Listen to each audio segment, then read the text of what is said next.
بسم اللہ الرحمن الرحیم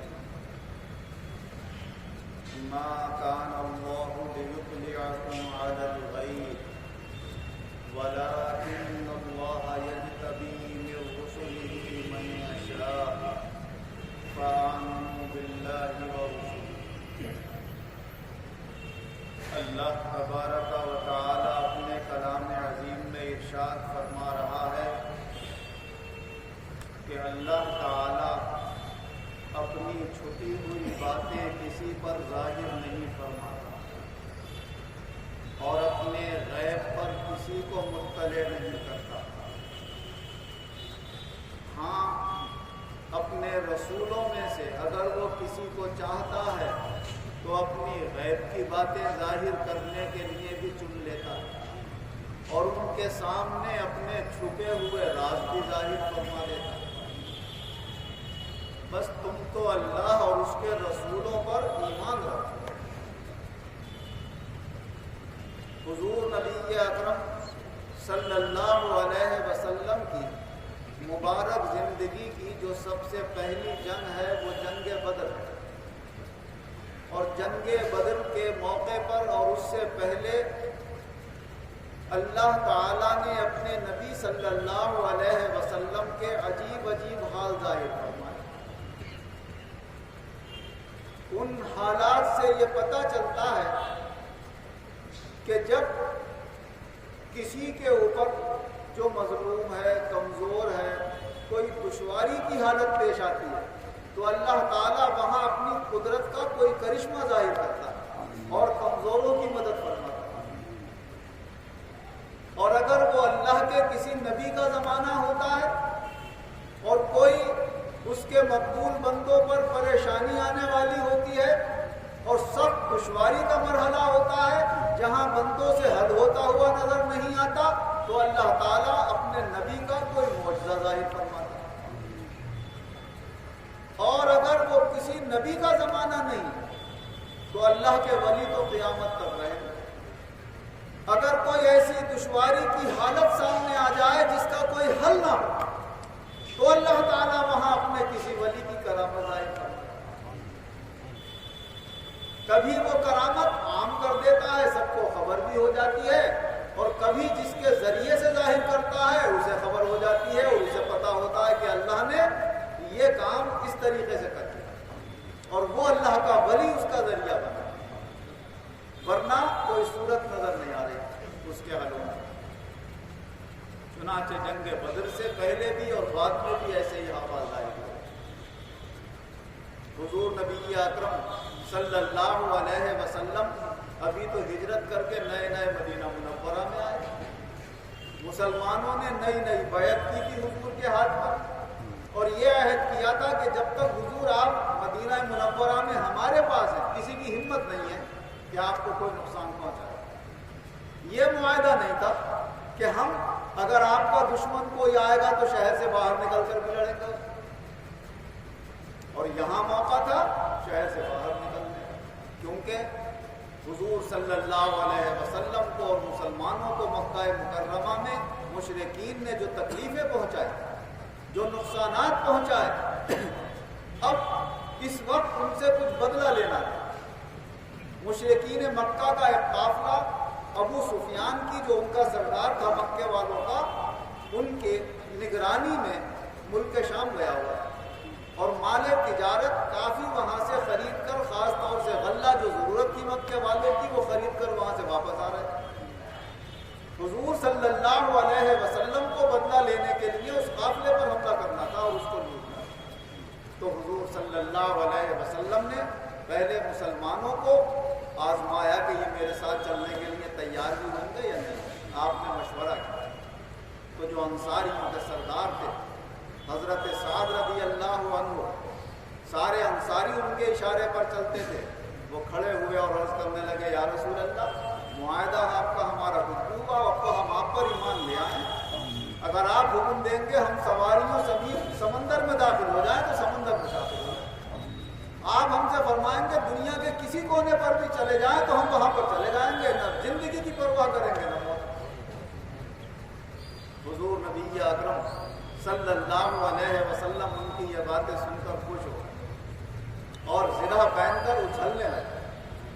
اور فرمایا کہ فلاں کافر اس جگہ مارا جائے گا، فلاں اس جگہ مارا جائے گا، فلاں اس جگہ مارا جائے گا۔ اور یہ مشورہ خاص طور سے پھر وہاں جا کر ہوا میدان بدر۔ حضرت انس رضی اللہ عنہ روایت فرماتے ہیں کہ جہاں جہاں حضور نے اشارہ کر کے بتایا تھا 1 انچ ادھر سے ادھر نہیں ہوئے اور وہیں پر ان کا مسئلہ۔ ایک تو حضور کا یہ معجزہ ظاہر ہوا علم غیب کا کہ آپ نے پہلے ہی سے اللہ نے آپ کو اس بات کی اطلاع دیا۔ یہ نہیں ہے کہ علم غیب اگر کوئی نبی بتا دے تو خدا ہو جاتا ہے، اس کا اپنا علم نہیں ہوتا ہے، اللہ نے عطا کیا، اللہ نے وہ راز کھولا ان کے سامنے۔ جب کھول دیا تو پھر جب اللہ چاہے تو کچھ بھی عطا کر سکتا ہے کسی کو۔ اللہ قرآن پاک میں فرما رہا ہے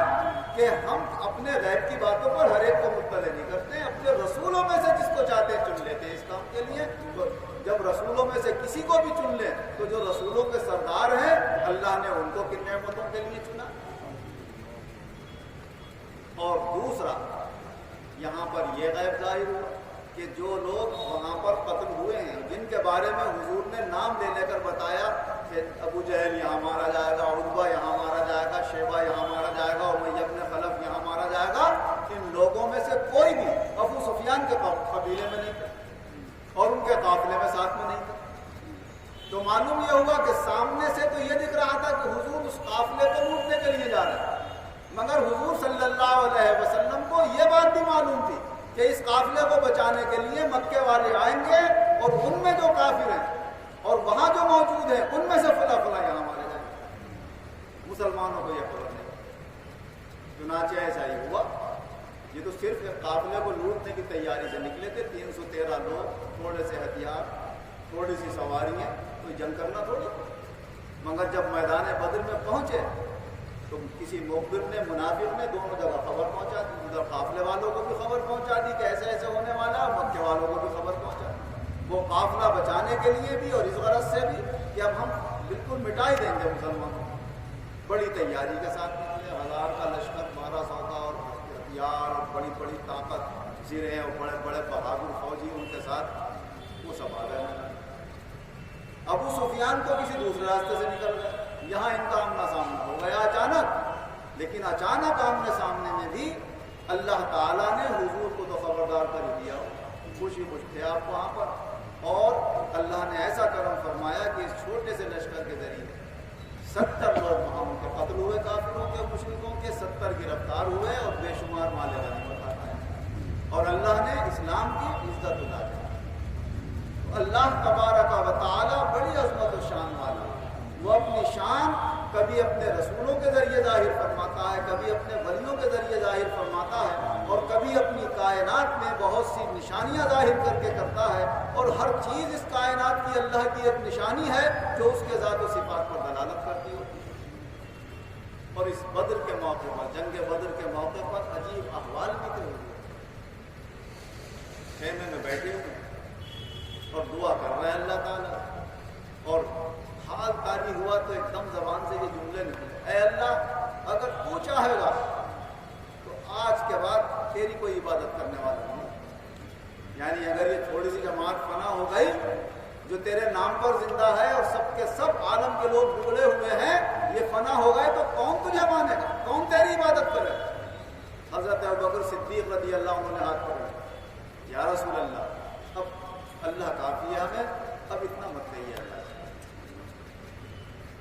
مسلمانوں نے جب یہ دعا سنی تو ان کی ہمت بڑھ گئی کہ جب حضور ویسی سادی دعا کرتے ہیں تو اللہ قبول فرماتا، اب اتنے جذبے اور حال کے ساتھ دعا کر رہے ہیں تو یقیناً ہمیں وہاں پر کامیابی ملنے والی ہے، اور ان کی طاقت اور ہمت بڑھانے کے لیے حضور نے اس انداز سے دعا فرمائی، اور وہ مدد غیب سے آئی تھی۔ ظاہر میں تو وہ لوگ تھے مسلمان 313، لیکن اللہ نے وہاں پر فرشتے بھی بھیجے تھے۔ حضرت عبداللہ ابن عباس رضی اللہ عنہ روایت کرتے ہیں کہ جب جنگ چل رہی تھی تو ایک انصاری مسلمان ایک مشرک کا پیچھا کر رہے تھے، مشرک بھاگ رہا تھا، وہ آگے آگے یہ پیچھے پیچھے، اچانک انہیں کوڑا لگنے کی آواز آئی، کوڑا مارنے والا کوئی نظر نہیں آتا، گھوڑا ہی نہلانے کی آواز آئی، گھوڑا نظر نہیں آتا، اور ایک شخص کی آواز آئی جس میں یہ تھا کہ تیزی سے چل حیزوں، تیزی سے چل حیزوں، اور یہ آواز آئی، اچانک وہ شخص جو سامنے بھاگ رہا تھا چپ گرا، یہ اس کے قریب گئے تو ایسا لگا جیسے ناک کو کسی نے کوڑا مارا، ناک کا حصہ اتنا کٹ گیا، چہرہ زخمی،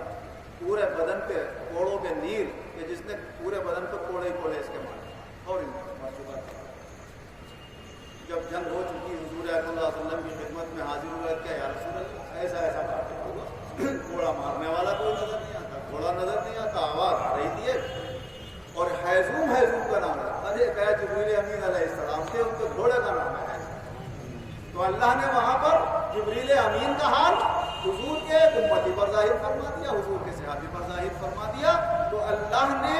اصل تو علم غیب اپنے رسول پر ظاہر کیا، مگر یہ غیب کی چھپی ہوئی بات اپنے رسول کے وسیلے سے اپنے صحابی پہ بھی ظاہر فرما۔ تو یہ اللہ کا کرم ہے۔ وہ اتنا ہے کہ جو اللہ کے رسول پر باتیں ظاہر ہوتی ہیں اس کی قدرت کے کرشمے انہیں معجزہ کہا جاتا ہے، اور جو صحابہ یا ولیوں سے ظاہر ہوتی ہیں انہیں کرامت کہا جاتا ہے۔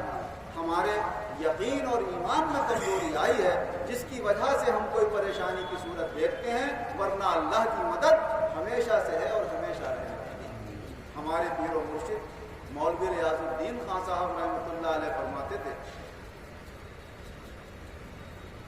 تیرا اے قیس کیوں کر ہو گیا سوز دروں ٹھنڈا، تیرا اے قیس، قیس نام ہے مجنون کا، لیلا مجنون کا جو واقعہ، تیرا اے قیس کیوں کر ہو گیا سوز دروں ٹھنڈا، کہ لیلا میں تو ہے اب تک وہی انداز لیلا۔ اے مجنوں، اپنی لیلا اور اللہ سے محبت کرنے والوں، تمہاری محبت میں طلب میں کمی آئی ہے۔ لیلا کی شان تو وہی ہے،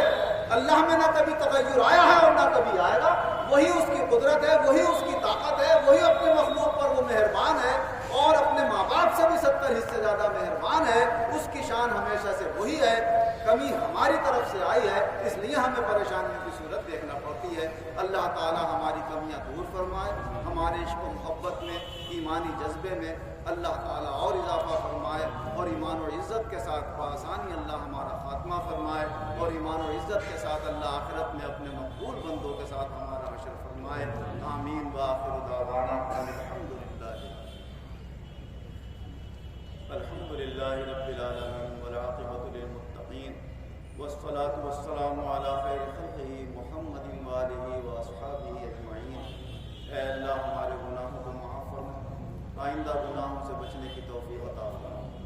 جو تو نے ہمیں اپنی نعمتیں عطا فرمائی ہیں ان کی پہچان عطا فرما، ان نعمتوں کی ہمیں قدر کرنے کی توفیق عطا فرما، ترقی کے بعد تنزل سے ہماری حفاظت فرما، اپنا بھی شکر گزار بنا، جن کے ذریعے سے تیری نعمتیں ملے ان کا بھی شکر گزار بنا، جو لوگ دعاؤں کے لیے کہتے ہیں سب کے نیک مقاصد میں کامیابی عطا فرما، سب کی پریشانیاں دور فرما، سب کے گھروں میں چین سکون عطا فرما۔ ہمارے سانڈو صاحب کی بھی طبیعت خراب ہے، دعا کریں اللہ انہیں بھی صحت کاملہ عاجلہ عطا فرما۔